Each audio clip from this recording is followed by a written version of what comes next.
Bonjour, alors dans cette vidéo nous allons aborder un tout autre aspect, c'est le bardage. Voilà, le bardage. Donc, nous avons paramétré tous nos éléments, nous pourrons maintenant, ici, effectuer notre bardage sur notre structure.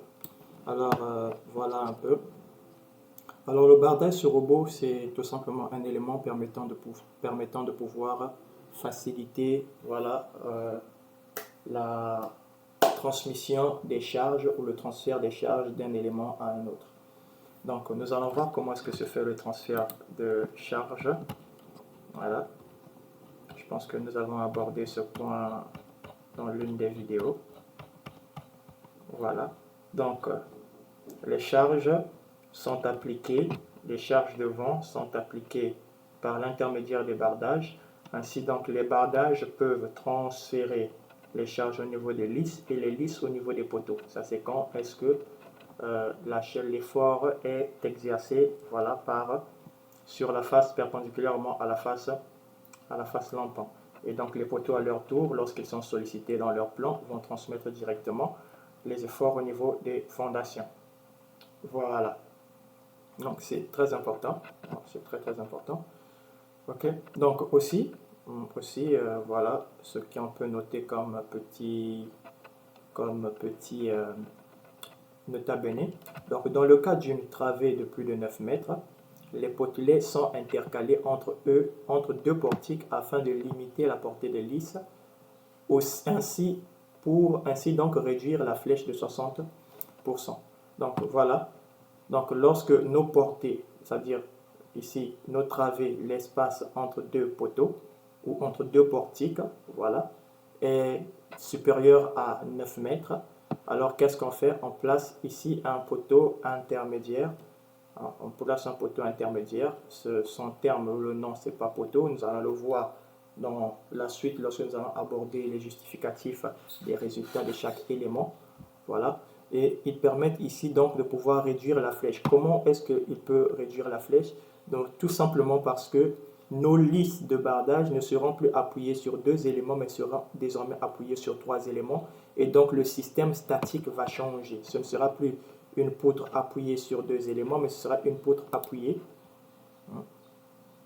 Attendez, vous allez voir.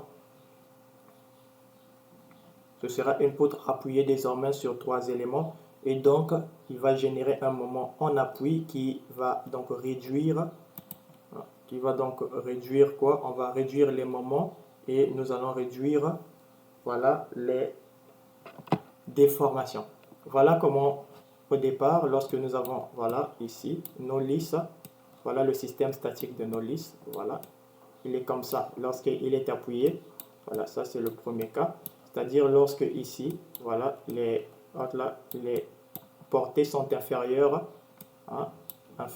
à lorsque les portées sont inférieures à 9 mètres ou inférieures à 10 mètres par exemple. Voilà. Ok, inférieur à 9 mètres par exemple, c'est-à-dire entre 6 et 7. Voilà. Donc nos lisses de bardage sont tout simplement appuyées sur deux appuis. Voilà.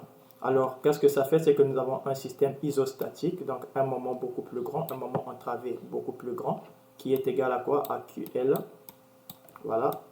carré sur 8. Voilà, QL carré sur 8. Alors, lorsque c'est supérieur à 9 mètres, alors qu'est-ce que nous faisons?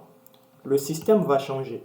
C'est-à-dire, nous allons placer au milieu un poteau intermédiaire, d'accord, pour simplifier et pour diminuer la flèche. Donc, qu'est-ce qu'on aura donc?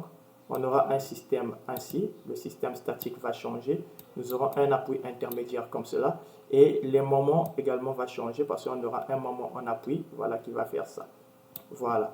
Et donc, ici, la convention des moments va changer, le moment en travée va être réduit, et puis ça va réduire la flèche, et en réduisant la flèche, nous pourrons par exemple conserver notre élément. Est-ce que vous voyez? Donc, si avec notre élément par exemple n'était pas vérifié pour des portées supérieures à 9, les dimensions de nos éléments n'étaient pas vérifiées, alors on peut, si nous voulons conserver le même élément, nous pourrons mettre un poteau intermédiaire afin de réduire la flèche, et vous allez voir que la flèche sera réduite de 60%. Donc la flèche la flèche suivante sera maintenant égale à 40% de la flèche que nous avons trouvée précédemment. Voilà, donc c'était juste pour pouvoir apporter un peu un justificatif là-dessus. Donc nous allons maintenant placer le bardage. Donc nous avons parlé de la manière dont les efforts sont distribués et répartis. Voilà, nous allons maintenant placer le bardage. Alors pour placer le bardage, vous venez tout simplement ici, voilà, définition de la structure. On vient là, ok. Et nous venons tout simplement ici, polyligne et contour. Voilà. Alors polyligne et contour, paramètres, nous venons ici, bardage et face. Voilà. Donc nous allons maintenant placer notre bardage sur toute la structure, ok. Alors pour ça aussi, vous voyez, c'est tout simplement parce que nos éléments sont, excusez-moi, tout simplement parce que nos éléments sont voilà, excentrés. Donc nous pourrons, pour bien travailler, nous pourrons faire un clic droit, attribut et aller décocher les excentrements. Voilà, tout simplement pour bien travailler. Voilà. Voilà. Alors nous allons donc revenir pour placer notre bardage. Donc, bardage, voilà. Voilà, bardage. OK.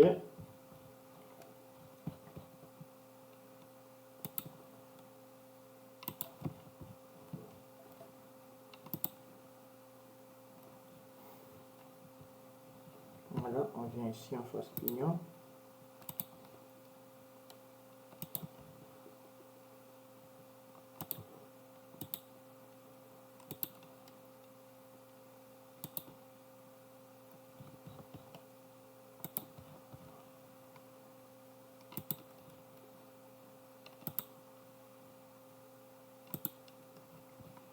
Voilà.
C'est vraiment mieux de travailler en 3D. Hein. C'est mieux de tracer les bardages en 3D.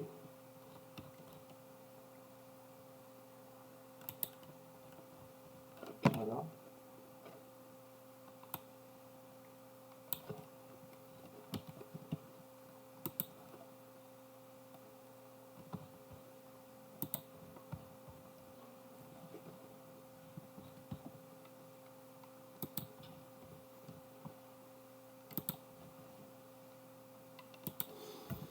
Voilà, je pense que nous avons fini avec notre bardage. Voilà, notre bardage, nous en avons fini. Voilà, donc maintenant, je pense que vous pouvez deviner quelle est la suite. La suite, c'est que nous allons maintenant appliquer les charges permanentes, ainsi donc les charges d'exploitation sur notre structure, puisque le bardage a déjà été généré. Donc, nous allons lancer le calcul. Et donc, dans la prochaine vidéo, nous allons aborder cette notion. Voilà. OK? Donc, il dit la face sans épaisseur. Voilà, c'est pas un point, c'est juste un avertissement. C'est tout simplement un bardage. Voilà. Donc, voilà. Je pense qu'à nous revoir la prochaine vidéo, nous allons maintenant aborder l'application des charges.